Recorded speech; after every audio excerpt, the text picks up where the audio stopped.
Hey guys, this is Tauna, and today we're going to be talking about everything you need to know about the Avatar: The Last Airbender set before the first look coming later this week. Today we're going to summarize everything we know about it so far, about the upcoming set. The first look is going to be on August the 12th at 9 a.m. PT, which is going to be like 4 a.m. my time or 3 a.m. my time or something like that. But I'm going to be up. I'm going to be making a video for you guys, summarizing it all and showing you guys everything that they show there. And I'm very excited for this. Avatar: The Last Airbender was a huge part of my childhood. So I am incredibly excited about this, which is interesting. Avatar's like one of these weird things where people who are older than myself, like older than that kind of 30-ish bracket, they didn't hear about it as much. And then the people who are younger as well. So it's kind of fitting this really interesting dynamic, and I'm very, very excited about it. Now, if you guys could subscribe, that would be amazing. One, so that way when this stuff does come out, you get the first look at it. I do instant speed breaking news. As soon as stuff comes out, boom, I'm on it. And also to help us reach that 20,000 subscribers number. We are so close to that. I'm so excited. So, what is Avatar: The Last Airbender? So this was a series that came out in 2005 on Nickelodeon, and this was the first series in this franchise that's now spanned off into books, games, other series, etc.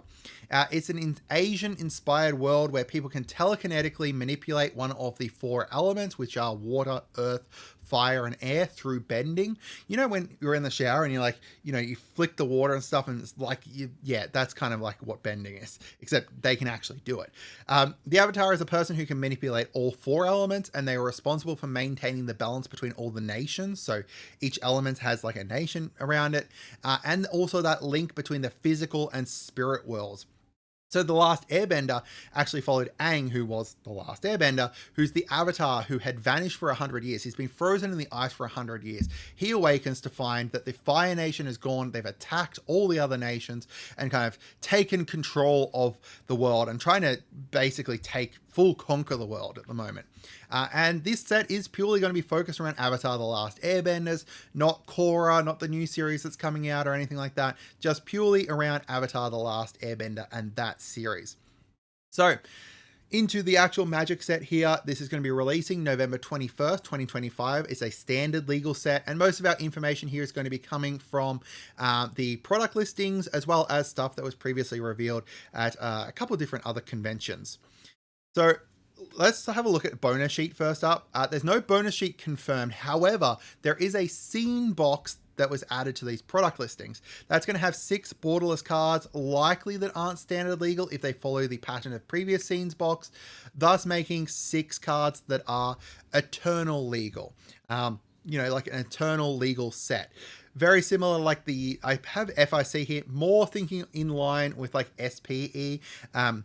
The Spider-Man Eternal Legal set that shows up in the borderless cards from the scene box, and then also within the welcome decks. And into the welcome decks, they're also going to be bringing out a new beginner box. So I have the current beginner box for Foundations, and I've been using it to teach my 7-year-old, and it is absolutely amazing. It is really, really great, whether you're new to the game or whether you're younger and not, you know, fully understanding the whole in-depth part of the game. It is really great to kind of get you into the game and start learning, and having like, you know, Eternal Legal cards in this would make a lot of sense. And there's also going to be Jumpstart as well. Now, this could be really good or could be not great. Historically, some of the jumpstarts have been absolutely amazing, like, you know, the jumpstart from Foundations, and then some of them, like the ones from, you know, Lord of the Rings or the Brothers War ones, or I think there was Dominaria ones as well, have just not been great, especially when you have a look at them and they don't have all that many themes. Once they've got like, you know, 20 themes going and stuff, a huge amount of different stuff, then it is really cool. And that's another way for them to add some Avatar Eternal Legal cards as well. So this is one of the cards that we've seen here, Avatar Aang. So he has flying and fire bending. We'll get into fire bending and all the different bendings later on. But he's got fire bending too. And then he's got whenever you water bend, earth bend, fire bend, air bend, draw a card. Then if you've done all 4 of them, transform him. And then he does a cost reduction and stuff. So fire bending and then also Fire Bend are going to be 2 different new abilities, which we'll get into later when we look at one of the cards. And then we've also got Katara the Fearless here. She was a special promo. that you're able to pick up, I think it was at Gen Con, and that she makes all your allied triggered abilities trigger an additional time. So allies are going to be showing up here again. You can see, you know, Aang is an ally, Katara is an ally as well there. And then into Yue, the moon spirit here, she is also an ally. So she has flying and vigilance, and then she also has water bend 5. So water bend 5. So keeping that in mind for a little bit later. And then you can tap her water bend 5, tap. You may cast a non-creature spell from your hand without paying its mana cost. So first of all, UA is going to be eternal legal. It's going to be stand illegal at the same time that imprisoned in the moon is stand illegal. So technically you can imprison her in the moon, which is hilarious. If you have not seen the show, she essentially sacrificed herself to become the new moon spirit because the previous moon spirit had been poisoned, I believe. I am almost back up to that part in my rewatch. So you can technically imprison her in the moon and turn her into the moon, which is very, very funny, especially because it led to one of my favorite interactions in like all of fiction, with Sokka here saying, my first girlfriend turned into the moon, and Zuko being like, that's rough, buddy. Also, another thing that we can get from this card here is that this set is going to be a full-size set, most likely. She is number 338 in collector value, collector number. The latest card, like the latest in collector number card that's been revealed from the Spider-Man set was 234. So that's a whole extra 100 on top of that. Obviously, she's going to be like the very end of those ones because she, you know, her name ends in Y. But still, we've also got the Iron Spider over here, which is the latest Spider-Man one in total, which is 279. And even that is shorter than this one here, which is just like a, you know, borderless special art version. So it is likely going to be a full-size set too. So into like what bending is. To me, it looks like there is two different abilities here, right?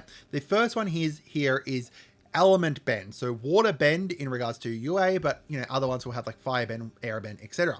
And it appears to be an activated cost, or like a cost of an activated ability. You can see here water bend 5, and it's got 5 in that mana symbol, so that's very much obviously related to that water bend. Now that's just a cost, right, for an activated ability. So you know, you water bend 5, tap her, and then you cast that. Now, the other one here is element bending. You can see here the 2 in the Avatar Aang's ability. It does not have a mana symbol or anything like that. It's just fire bending 2. So this one here seems to be either be a keyworded ability or a triggered ability. So there's either the keyworded ability where, like, you know, maybe you've it just reduces the cost of that bending by 2. So like if something had water bending 2, it reduces the cost of all your water bends by 2. That's easy, straightforward, simple.